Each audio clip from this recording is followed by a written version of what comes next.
Fala, gente, aqui é a Nana do Laboratório da Nana. E hoje, na nossa jornada juntos, nós vamos continuar o livro de Atos, ouvindo os capítulos 26, 27 e 28. E após, eu vou compartilhar uma reflexão com vocês. Vamos lá? Atos capítulo 26. Paulo se defende diante do rei Agripa. A seguir, Agripa, dirigindo-se a Paulo, disse: "Você está autorizado a falar em sua defesa." Então Paulo, estendendo a mão, passou a defender-se nestes termos: "Tenho-me por feliz, ó rei Agripa, pelo privilégio de hoje, na presença do Senhor, poder produzir a minha defesa de todas as acusações que os judeus fazem contra mim, especialmente porque o Senhor é versado em todos os costumes e questões que há entre os judeus. Por isso, peço que o Senhor me ouça com paciência. Quanto à minha vida desde a mocidade, como decorreu desde o princípio entre o meu povo e em Jerusalém, todos os judeus a conhecem, pois na verdade eu era conhecido deles desde o princípio, se assim o quiserem testemunhar, porque na condição de fariseu vivi conforme o partido mais rigoroso da nossa religião. E agora estou sendo julgado por causa da esperança da promessa feita por Deus aos nossos pais, a qual as nossas 12 tribos, servindo a Deus fervorosamente noite e dia, almejam alcançar. É por causa dessa esperança, ó rei, que eu sou acusado pelos judeus. Porque se julga incrível entre vocês que Deus ressuscite os mortos. Na verdade, eu pensava que devia fazer muitas coisas contra o nome de Jesus, o Nazareno. E foi exatamente o que fiz em Jerusalém. Havendo eu recebido autorização dos principais sacerdotes, encerrei muitos dos santos na prisão. E quando os condenavam à morte, eu dava o meu voto contra eles. Muitas vezes os castiguei por todas as sinagogas, obrigando-os até a blasfemar. E, demasiadamente enfurecido contra eles, eu os perseguia até em cidades estrangeiras. Paulo conta a sua conversão. Com isto em mente, parti para Damasco, levando autorização dos principais sacerdotes e por eles comissionado. Ao meio-dia, ó rei, enquanto eu seguia pelo caminho, vi uma luz no céu, mais resplandecente que o sol, que brilhou ao redor de mim e dos que iam comigo. E caindo todos nós por terra, ouvi uma voz que me falava em língua hebraica: "Saulo, Saulo, por que você me persegue? É duro para você ficar dando coices contra os aguilhões." Então eu perguntei: "Senhor, quem é você?" Ao que o Senhor respondeu: "Eu sou Jesus a quem você persegue, mas levante-se e fique em pé. Eu apareci a você para constituí-lo ministro e testemunha, tanto das coisas em que você me viu, como daquelas pelas quais ainda lhe aparecerei. Vou livrar você do seu próprio povo e dos gentios, para os quais eu o envio, para abrir os olhos deles e convertê-los das trevas para a luz e do poder de Satanás para Deus, a fim de que eles recebam remissão de pecados e herança entre os que são santificados pela fé em mim."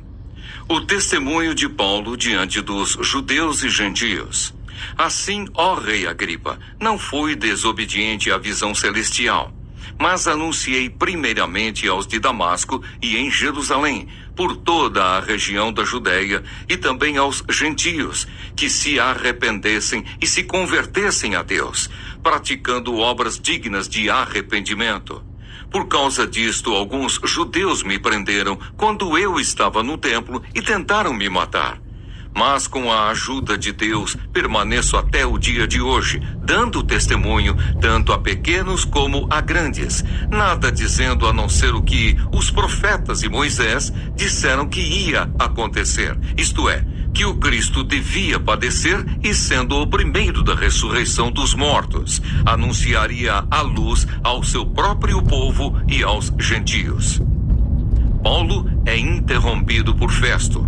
Quando Paulo estava dizendo estas coisas em sua defesa, Festo o interrompeu, gritando: Você está louco, Paulo? Ficou louco de tanto estudar?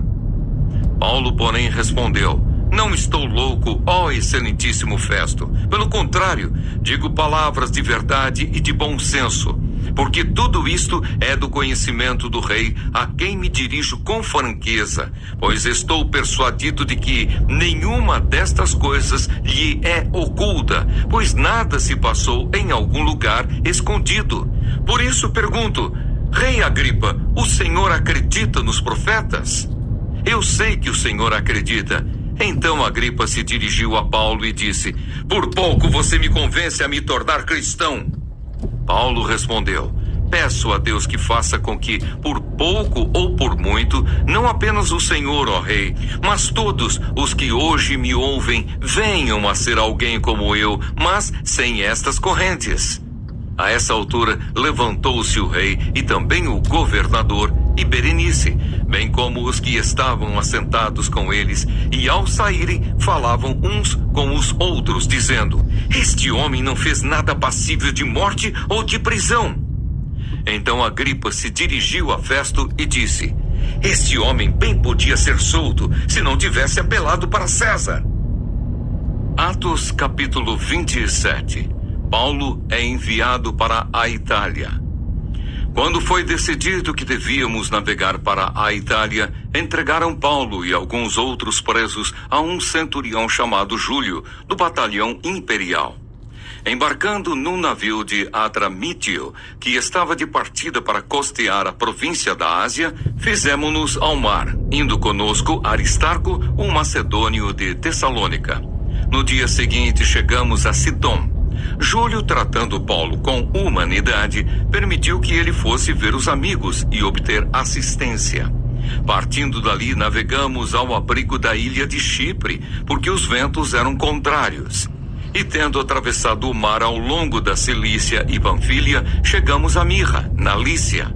Nesse porto, o centurião encontrou um navio de Alexandria, que estava de partida para a Itália, e nos fez embarcar nele. Navegando vagarosamente muitos dias, foi com dificuldade que chegamos às imediações de Cnido. Não nos sendo permitido prosseguir por causa do vento contrário, navegamos ao abrigo de Creta, na altura de Salmona. Costeando a ilha com dificuldade, chegamos a um lugar chamado Bons Portos, perto do qual estava a cidade de Lazéia. Os perigos da viagem. Depois de muito tempo, tendo se tornado a navegação perigosa e já passado o tempo do dia do jejum, Paulo os aconselhou dizendo: Senhores, vejo que a viagem vai ser trabalhosa, com dano e muito prejuízo, não só da carga e do navio, mas também da nossa vida. Porém, o centurião dava mais crédito ao piloto e ao mestre do navio do que ao que Paulo dizia. Não sendo o porto próprio para invernar, a maioria deles era de opinião que deviam partir dali para ver se podiam chegar a Fenice e aí passar o inverno, visto ser um porto de Creta que olha para o noroeste e para o sudeste. Soprando brandamente o vento sul e pensando eles ter alcançado o que desejavam, levantaram âncora e foram costeando mais de perto a ilha de Creta. Entretanto, não muito depois, desencadeou-se do lado da ilha um tufão de vento chamado Euroaquilão. O navio foi arrastado com violência e, sem poder resistir ao vento, cessamos a manobra e nos fomos deixando levar. Passando ao abrigo de uma ilhota chamada Cauda, com dificuldade conseguimos recolher o bote. Tendo içado o bote, os marinheiros usaram de todos os meios para reforçar o navio com cabos de segurança. E temendo que fossem encalhar nos bancos de areia de Sirte, desceram as velas e foram à deriva. Açoitados severamente pela tormenta, no dia seguinte começaram a jogar a carga no mar. E no terceiro dia, nós mesmos, com as próprias mãos, lançamos ao mar a armação do navio. E não aparecendo havia já alguns dias nem sol, nem estrelas, caindo sobre nós grande tempestade, dissipou-se, afinal, toda a esperança de salvamento. Havendo todos estado muito tempo sem comer, Paulo, pondo-se em pé no meio deles, disse: Senhores, na verdade era preciso terem-me atendido e não partir de Creta, para evitar este dano e perda. Mas agora aconselho que tenham coragem, porque nenhuma vida se perderá, mas somente o navio. Porque esta mesma noite um anjo do Deus a quem pertenço e a quem sirvo esteve comigo, dizendo: Paulo, não tenha medo. É preciso que você compareça diante de César, e eis que Deus, por sua graça, lhe deu todos os que navegam com você. Portanto, senhores, tenham coragem, pois eu confio em Deus que tudo vai acontecer conforme me foi dito. Porém, é necessário que sejamos arrastados para alguma ilha. O naufrágio. Quando chegou a 14ª noite, sendo nós batidos de um lado para outro no mar Adriático, por volta da meia-noite, os marinheiros pressentiram que se aproximavam de alguma terra. E lançando a sonda, viram que a profundidade era de 36 metros. Passando um pouco mais adiante, tornando a lançar a sonda, viram que a profundidade era de 27 metros. E receosos de que fôssemos atirados contra lugares rochosos, lançaram da popa 4 âncoras e oravam para que rompesse o dia. Nisto, os marinheiros tentaram escapar do navio. Arriaram o bote no mar, a pretexto de que iam largar âncoras da proa. Paulo disse ao centurião e aos soldados: Se estes não permanecerem a bordo, vocês não poderão se salvar. Então os soldados cortaram os cabos do bote e o deixaram afastar-se. Enquanto amanhecia, Paulo rogava a todos que se alimentassem, dizendo: Hoje é o 14º dia em que, esperando, vocês estão sem comer, não tendo provado nada. Por isso peço que comam alguma coisa, pois disto depende a sobrevivência de vocês. Porque nenhum de vocês perderá nem mesmo um fio de cabelo. Tendo dito isto, pegando um pão, deu graças a Deus na presença de todos, e depois de o partir, começou a comer. Todos ficaram mais animados e se puseram também a comer. Estávamos no navio 276 pessoas ao todo. Refeitos com a comida, aliviaram o navio jogando o trigo no mar. Quando amanheceu, não reconheceram a terra, mas avistaram uma enseada onde havia uma praia. Então consultaram entre si se não podiam encalhar ali o navio. Cortando os cabos das âncoras, deixaram que ficassem no mar. Soltaram também as amarras do leme e, alçando a vela de proa ao vento, dirigiram-se para a praia. Dando, porém, num lugar onde 2 correntes se encontravam, encalharam ali o navio. A proa encravou-se e ficou imóvel, mas a popa se despedaçava pela violência das ondas. O parecer dos soldados era que os presos deviam ser mortos, para que nenhum deles fugisse nadando. Mas o centurião, querendo salvar Paulo, impediu-os de fazer isso. Ordenou que os que soubessem nadar fossem os primeiros a lançar-se ao mar e alcançar a terra. Quanto aos demais, que se salvassem, uns em tábuas e outros em destroços do navio. E foi assim que todos se salvaram em terra. Atos capítulo 28. A ilha de Malta. Uma vez em terra, verificamos que a ilha se chamava Malta. Os nativos nos trataram com singular humanidade, porque acendendo uma fogueira, acolheram a todos nós por causa da chuva que caía e por causa do frio. Tendo Paulo ajuntado e atirado à fogueira um feixe de gravetos, uma víbora, fugindo do calor, prendeu-se na mão dele. Quando os nativos viram a víbora pendurada na mão de Paulo, disseram uns aos outros: certamente este homem é assassino, porque salvo do mar, a justiça não o deixa viver. Porém ele, sacudindo a víbora no fogo, não sofreu mal nenhum. mas eles esperavam que Paulo viesse a inchar ou a cair morto de repente. Depois de muito esperar, vendo que nada de anormal lhe acontecia, mudando de opinião, diziam que ele era um deus. Públio hospeda Paulo.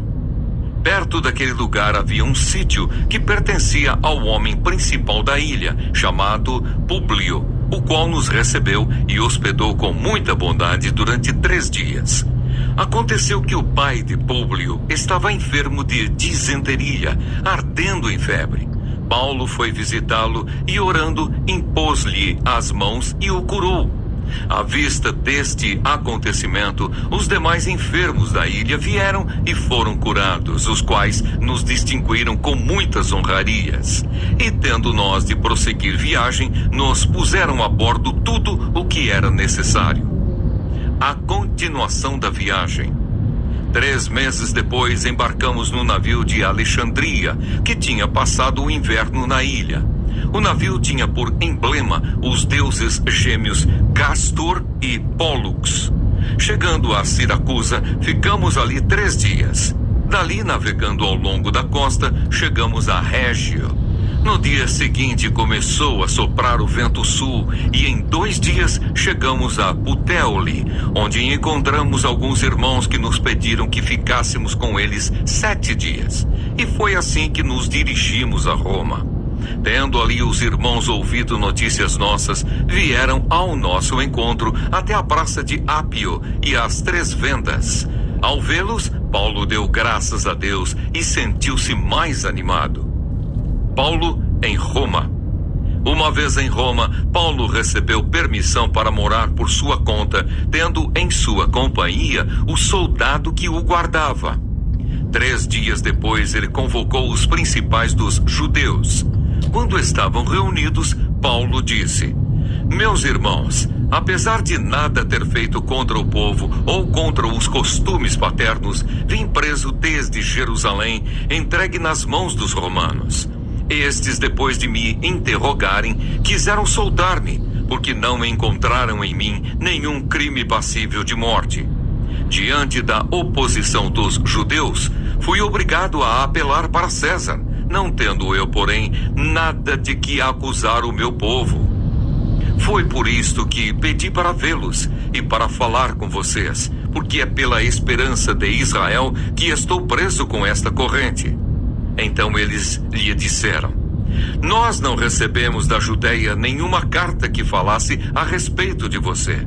Também não veio qualquer dos irmãos que nos anunciasse ou dissesse algo de mal a seu respeito. Mas gostaríamos de ouvir o que você pensa, porque sabemos que em todos os lugares essa seita é contestada. Paulo prega em Roma. Tendo eles marcado um dia, foram em grande número ao encontro de Paulo no lugar onde ele residia. Então, desde a manhã até a tarde, lhes fez uma exposição em testemunho do reino de Deus, procurando persuadi-los a respeito de Jesus, tanto pela lei de Moisés como pelos profetas. Houve alguns que ficaram persuadidos pelo que Paulo dizia. Outros, porém, continuaram incrédulos. E, havendo discordância entre eles, começaram a ir embora. Mas antes que saíssem, Paulo disse estas palavras: Bem falou o Espírito Santo aos pais de vocês, por meio do profeta Isaías, quando disse: Vá a este povo e diga: Ouvindo, vocês ouvirão, e de modo nenhum entenderão. Vendo, vocês verão, e de modo nenhum perceberão. Porque o coração deste povo está endurecido. Ouviram com os ouvidos tapados e fecharam os olhos, para não acontecer que vejam com os olhos, ouçam com os ouvidos, entendam com o coração, se convertam e sejam por mim curados.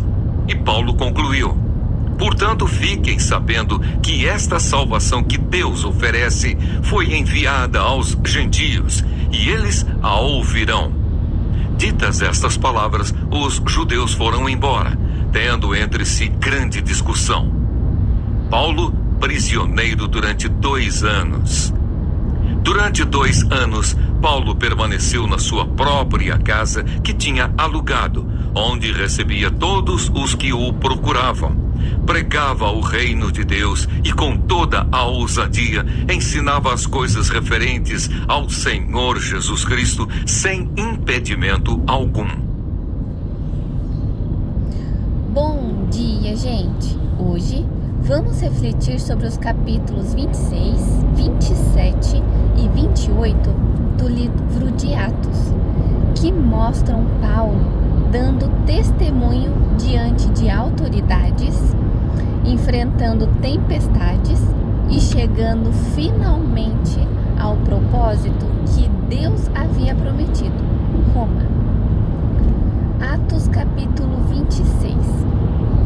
Paulo dá testemunho diante do rei Agripa, contando sua conversão e sua missão de levar luz aos gentios.